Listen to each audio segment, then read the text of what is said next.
Hello and welcome to another episode of the Pitch Side Podcast. I'm your host, the HOD of the BSB. Like, share, comment on the YouTube version, subscribe to the YouTube channel, enable notifications to receive all the updates. Follow us on social media, the usernames are on screen, the links are in the description, and of course, listen on Spotify, Google Podcast, or any other platform. Welcome to the newest episode of the Pitch Side Podcast. I think it will be foolish, really, for me to start from anywhere else other than the African Cup of Nations. I mean, I would have started with it anyway if it was the normal circumstances. But what happened yesterday is beyond normal, beyond really the normal circumstances. So I'm going to start from the Afcon anyway, but for all the wrong reasons, I would say. I wanted to talk first about the football part, but I think I want to leave it later. It was day 4 of the Afcon of the African Cup of Nations. Action was in Group F, and there was a match, of course, from Group E as well. But I'm going to start from the ridiculous events that happened in the Tunisia versus Mali game. I'm going to get to the football part of it later, but it was a refereeing disaster by all circumstances, by all means, by all criteria. I would say it was a disaster in that game. So for those who've been living under a rock, and unless you didn't catch it on Twitter, on the media, if you didn't see it on a big source, here's what happened. The game was going normal. We were losing 1-0 to Mali. It was fine. We deserved it. But the referee at the 79th minute was signalling to the 4th referee that to add 5 minutes of extra time, which was weird enough to start with. Like, it was ridiculous to begin with. Then the weirdness started just to escalate in that game. In a game where there was 9 substitutions, where there was about 8 or 7 minutes, I would say, at least should be added of extra time because of VAR stoppages, for penalties, and for red card being checked, and for this and that and the other, and substitutions that each of them would take probably 15 to 20 seconds, the referee decided that he will not add an extra time, stoppage time. But the worst part was that at the 85th minute, he decided to blow the full-time whistle. The Tunisian bench and the Mali bench also protested rightfully because, how you blew full-time whistle at 85 minutes. Then he realised his mistake. He returned back, or sort of, continued to play on. The game went on as usual. And then at the 89th, 57 seconds. That is really important. The details are important here. At 89 minutes, 57 seconds, he decided to blow the full-time whistle. Not even before the 90. Not even realizing that there is, as I mentioned, 7 or 8 minutes that should have been added of extra time to the game because of the stoppages. So it was just unbelievable stuff. Like, let's put it this way. Just to get this out of the way, and just to not get this into some weird, corrupt, sort of accusive kind of territory, the referee didn't lose us the game. Didn't cost us the game. Mali won fair and square. They played better. They played sharper, more intense, more focused, I would say, over the game. They won the battles with us. They absolutely outplayed us, I would say, at certain points. So I think in that regard, the referee didn't cost us the game, and he was pretty much, I would say he was really fair. Like, for the most part, he was really fair. It didn't really affect the scoreline, I think, didn't affect the result, didn't really make decisions that sort of shambolic. But then at the end, he just completely screwed it up for reasons that I think only he would know. Like, because there was no real reason why that game should be stopped at 89, 57 seconds. So I don't want to really dwell on it too much, but it will definitely be a topic for the whole, for the lot of media to talk about. The whole world, biggest newspapers, biggest TV channels are going to be talking about it. Now, I really want to be logic and reasonable here, so I'm going to be reasonable here. So this is not the first weird incident in this Afcon so far. I think that this Afcon has been ridiculous in some sort of ways, and I talked about a lot of the reasons why this Afcon is controversial in the first place, but some things that happened within the tournament are really, really weird. So just to put you in the picture, here is some situations that happened in this tournament. So you had, obviously, stadiums are not ready in general. If you saw the state of some stadiums in this tournament, you realize that they need some absolute maintenance. The national stadium in Yaoundé, the stadium that Cameroon plays in, is a bit yellowish, as well as the stadium that Algeria played in Douala. They were really, really stained, and not just that, stadiums that are supposed to host 2 games per day, which is, I don't know, is as bad for stadiums as it can be. So I think maintenance is very important. Then you have the security threats in the state of Limbe, where Tunisia plays. Stadiums not ready in general. No hospitals, for example, to do the IRMs in Garoua. During the game between Egypt and Nigeria, when Akram Tawfiq had an ACL tear but couldn't do any sort of scans because there was no hospital that was able to do them near the stadium in Garoua. The deflated balls in the game against Nigeria for Egypt, and also not just the Tunisia-Mali incident, but also in Mauritania-Gambia later on, there was the wrong anthem being played for Mauritania. They played their old anthem, which just, ridiculous.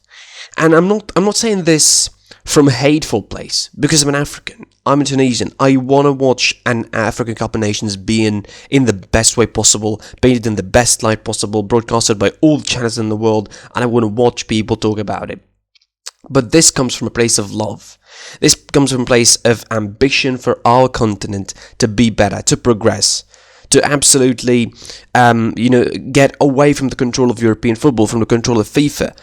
I supported Samuel Eto'o. We stood behind Samuel Eto'o as Africans to organise this African Cup of Nations and try and make this the thing that it should be.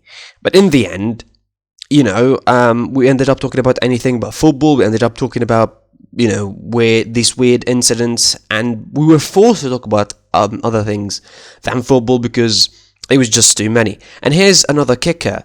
Because of security threats that I was talking about earlier, the Tunisian team is not going to be training today. So,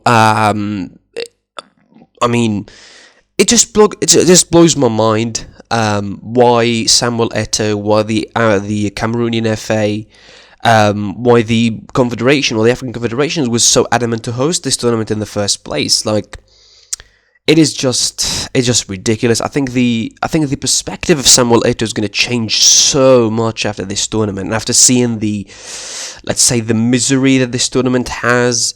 It doesn't paint Africa in the best of lights. This is already going to be a worldwide newspaper headline of sorts, what's happened in Tunisia and Mali, and that will make people focus on Afcon for all the wrong reasons. I think that will make people focus on Afcon for all the wrong reasons. The newspaper, the TV channel, the European media in particular, who will scrutinise this tournament for more mistakes, I would say, for more errors, for more things for them to nitpick on this tournament that is already being nitpicked on. So it's a weird situation. It's a weird situation that I really don't want it to happen. Anyway, I'll try my best not to talk about extra football stuff, when it comes to the African Cup of Nations, but it's really hard. It's really hard to ignore what's happening outside of the pitch, or even inside of it sometimes, like this case. Football-wise, I don't have a lot to talk about when it comes to football for this match, because realistically speaking, we were not the better side. We were not sharp. We lost the battle physically. We lost the battle tactically. Mali were better than us. It's not about defending even. Our defense was not exactly bad. The goalkeeper, it's his first game with the national team. It's an African Cup of Nations, so you can understand maybe the pressure that he would be under, although he did well. He didn't have too many tests. As far as he was concerned, he only had the penalty to save, which is 50-50, and with the new rules of VAR, I think, and putting your foot on the line, I think it's even harder to keep out anyway. So we lost the game. We absolutely deserved to lose the game. Yes, what happened in the end was a disaster of refereeing dilemma, but I think we lost fair and square. Mali deserved their win, and obviously we need to work harder in the next couple of games to win the group, or at least to qualify second, because if we qualify third again, it's going to lead us into a probably a hard path. The path we would have been if we qualified first is hard already, because it would have meet Algeria and Ivory Coast in the round of 16. Then you meet Senegal in the quarterfinals. So I think maybe qualifying second will be bad, and I will be good actually. And I said it, I think, in the preview that maybe at the worst of cases we'll qualify second behind Mali, and that seems like the logic partner for us in the next couple of games. But maybe even that will not be easy, because transition into the next game in this group, Mauritania lost against Gambia, and obviously, away from the anthem incident, I'm not going to talk about it again, but I think this was a better game in general, I think, than most of the Afcon games. Like, low-key, one of the better games, I think, with the Egypt-Nigeria game. I mean, the bar is really low, but that's what we're at right now. Another 1-0 result. Like, this tournament refuses to have scores more than 1-0, apparently. A better game overall, I think. Gambia defended really well. They had an early goal, beautiful goal, by the way. And they won against the Mauritania side that should have equalised, I think, on a couple of occasions in the first half, but they couldn't do it. And they had some situations really that could have gave them the equaliser and gave them away into the game anyway. So with this situation, Gambia and Mali lead the group with 3 points. Tunisia are third and Mauritania are fourth. The next round is going to be seen as play against Mauritania, and Gambia play against Mali. I mean, this is a must-win for Tunisia, not just because it's Mauritania, but it's because in general it's a must-win. We have to forget the style that we had at the tournament. We have to play better, and we have to perform better anyway. Elsewhere, of course, action from Group E continued, and it was Ivory Coast versus Equatorial Guinea, another 1-0 victory, and it was this time from Ivory Coast, another early goal that stood the test of time for the rest of the game. So it was Max Gradel scoring a beautiful, by the way, goal. The ball fell down kindly to him, and he just struck it outside of the foot. It was just wonderful goal anyway, and deservedly so, I think, for Max Gradel, one of the oldest players in the Ivorian squad at the moment. He's 34, Max Gradel, is really deserves it. He didn't have any Afcon goals for a while. I think this 2015 he didn't score in the Afcon, and he's been with Ivory Coast for the last 2 ones. So he deserves it. Absolutely emotional time for him. So now Ivory Coast share top of the top spot with Algeria in that group, before, of course, meeting Sierra Leone in the next game, while Algeria faces Equatorial Guinea, and of course the third round is going to pit them both together, and probably they will qualify, and obviously will qualify both together to this round. But I think Sierra Leone, with the game that they played against Algeria, I don't think they will be too much afraid of Ivory Coast. I would think they would be really pumped up to face Ivory Coast, and they will maybe believe in their chances to nick a victory, maybe, and even another draw from Ivory Coast. Who knows? They can play for all the chances against Equatorial Guinea in the last round, win, and they qualify as a best third, maybe, or even as second in the group. Anyway, tomorrow, of course, today the Afcon continues on Thursday. Action from groups A and B. Cameroon plays Ethiopia, while Burkina Faso plays Cape Verde, and in Group B it is Senegal playing Malawi and Zimbabwe playing Guinea.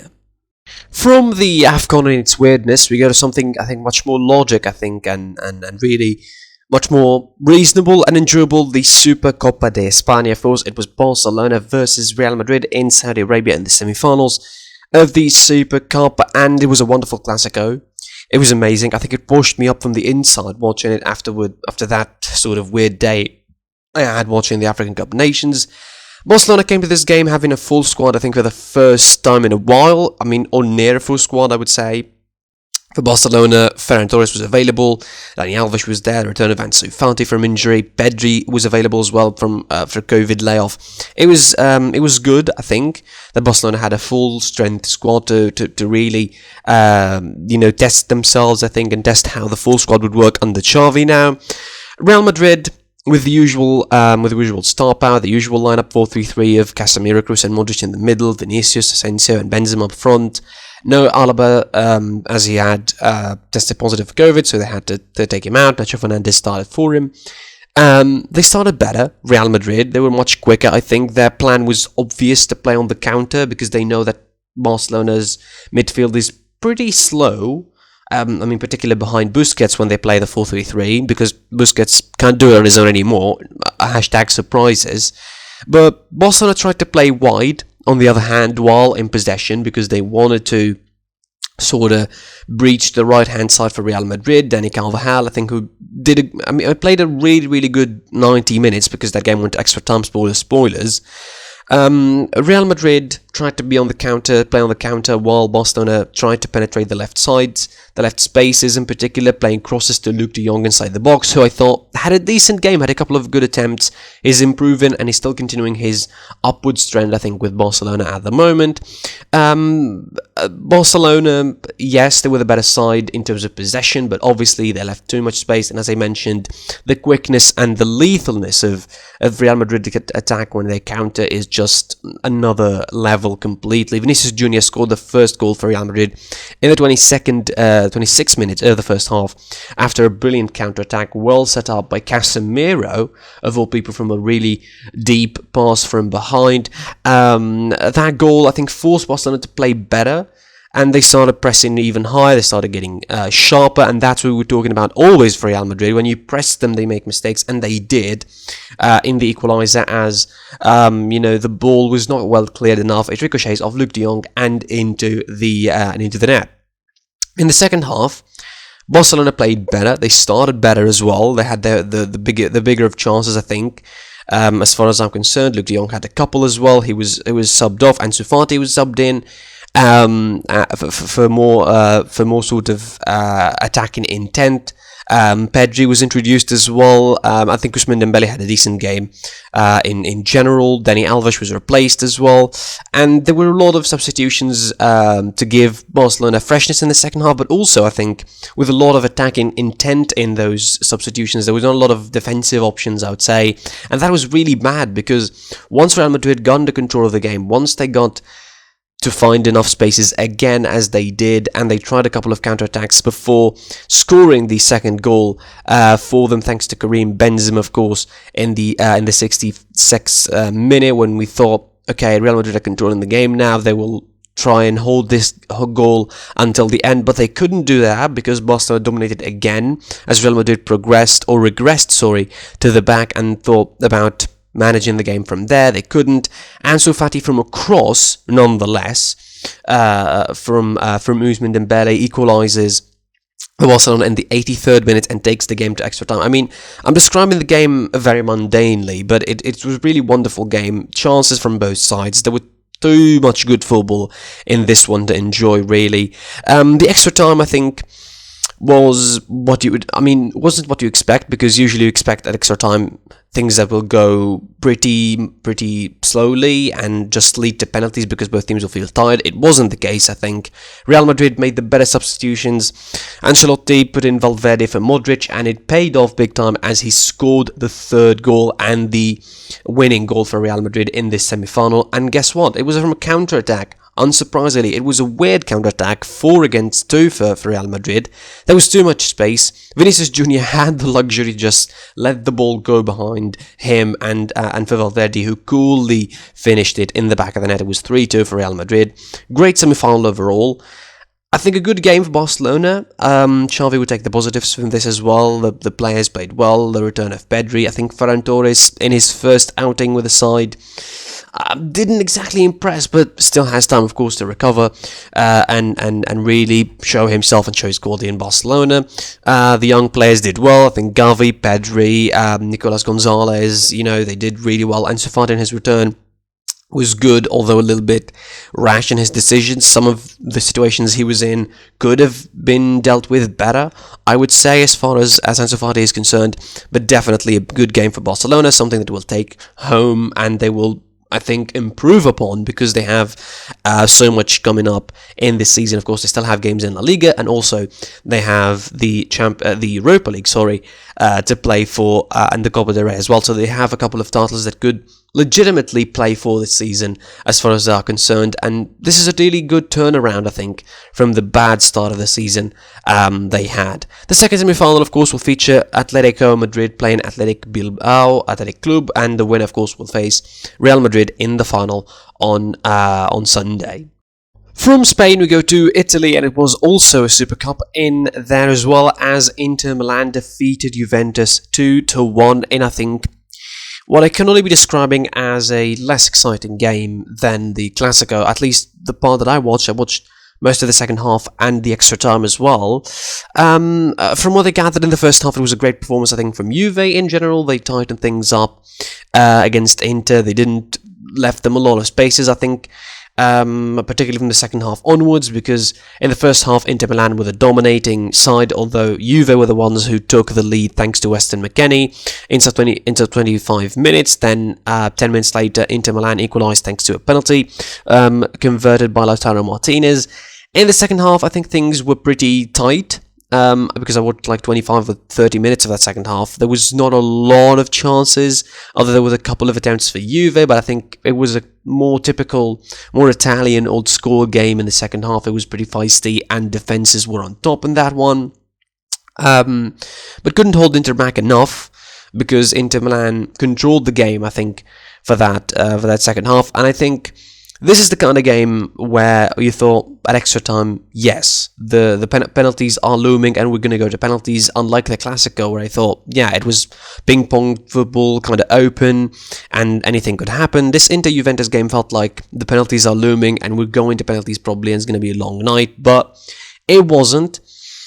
Inter Milan kept dominating, kept controlling the game. Juventus were just trying to hold them through until the penalties, I suppose. But they couldn't do that because in the last moments of the game, Alexis Sanchez scored the winner and stole the winner trophy for Inter at the end. I mean, yes, it is. To be fair, it was a boring game from the second half onwards, because the first half I think was much better from the highlights I saw. But definitely Inter Milan were the better side. They dominated, they controlled the game. Juventus, I think, defensively were good.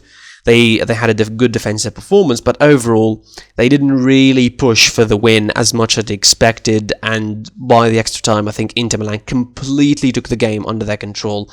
And definitely there wasn't the only chance for Juve to win at that point was to get through and go to penalties, which didn't happen.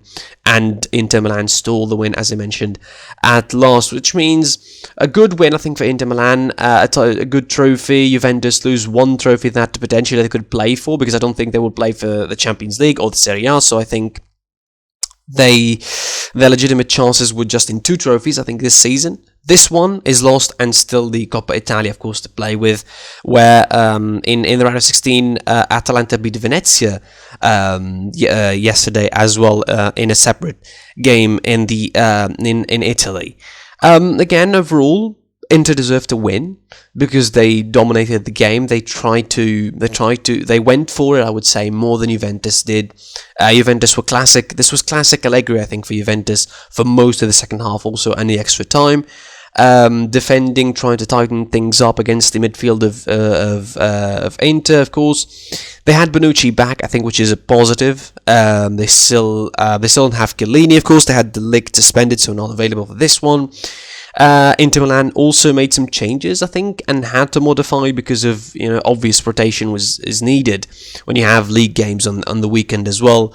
Overall, a much deserved win for Inter Milan, and this would give them, I think, more momentum to go through and to finish the job as far as the league is concerned, although I think there's much competition in Serie A for the title, I think, than people would expect usually. Anyway, 2-1 for Inter at the San Siro, and congratulations for them on winning the Italian Supercup. And rounding up our episode, we go to England, and it was the AFL Cup semi-final second leg between Tottenham and Chelsea. The first leg was over 2-0 for Chelsea at the Stamford Bridge. I think this game was not different in general. I mean, Tottenham were better, but only because they were forced to, and they tried to scramble anything to make something out of this game and try to make a comeback, which nigh on impossible considering how they played in the first leg. They entered this game without Son Heung-min. We mentioned it in a recap of the day before that he was injured for a pretty long period, which was a major loss, I think, for them. Forced them some changes, of course, starting with Lo Celso alongside Kane and Moura in the attack. Chelsea also made some changes from the first game, in the middle and the attack particular. Werner starting for Ziyech, who started in the first one. Kovacic for Saul, and Callum Hudson-Odoi starting for Alonso, keeping the rest of the team. Malang Sarr started in the back as well. Lukaku started up front. Chelsea started the better side. and got the winning goal, it turned out, from Antonio Rudiger early on after a miscalculation from Golini, the Tottenham goalkeeper, in going out of his net to meet the corner. And I think after that, that was deflating, I would say, for Spurs, because Spurs, I think, as long as they keep the game 0-0, or that was the plan, I think, keep the game 0-0 the longest time possible and try to attack, Chelsea and try to hit them on the counter, try something like that. I think they were generally better than the first leg, created opportunities, which they didn't do much of in the first leg, but they were unlucky in a way. They had 2 penalties overturned, rightfully, I might add, just to not be misunderstood. They were rightfully overturned because one of them was outside of the box, and the other one, I think, clearly Kepa went for the ball instead of Lucas Moura's feet, and Jussi got him on the follow-up. So I think the referee was rightful in his decision to overturn the penalty. Also, a goal was chalked off for offside because Kane was standing behind the goalkeeper, and Kepa, who committed outside, and Rudiger was the only player who's covering behind him, which in the laws of football, of course, they need 2 players behind the goalkeeper to not be offside. Chelsea, of course, generally were the better side. They managed the game, I think, after scoring the goal, while Spurs were desperate to overturn the deficit. They failed to do so. That's the kind of the gap in quality that Conte was talking about in the first leg. Generally, Tottenham improved under Conte, but I think this game is not... I mean, the first leg and the second leg of this semi-final maybe will not paint Spurs in the best of light, albeit I think Chelsea are still a very good side, even with their recent drop in form. I think they still are a really good side, and Chelsea, of course, coming on a big game this Sunday in the league. It will be against Manchester City, probably a defining game for their season overall. The last stand to compete for the title, I suppose, anyway. We'll talk about that in the preview episode, hopefully tomorrow on Friday. But anyway, congratulations to Chelsea, qualifying to the final of the Carabao Cup, and they will meet the winner from the Liverpool-Arsenal game. The first leg is going to be played today on Thursday, and the second leg is going to be played next Thursday at Anfield. Anyway, that's it for this episode. I was with the HID of the PSP. Like, share, comment on the YouTube version of this, subscribe to the YouTube channel, enable notifications to receive all the updates, follow us on social media. The usernames are on the screen and the links are in the description, and of course, listen on every podcast listening platform available. I was your boy, the HID of the PSP, and I'll see you tomorrow in a weekend preview episode, hopefully, and goodbye. Behind closed doors, I'm a fool for your love.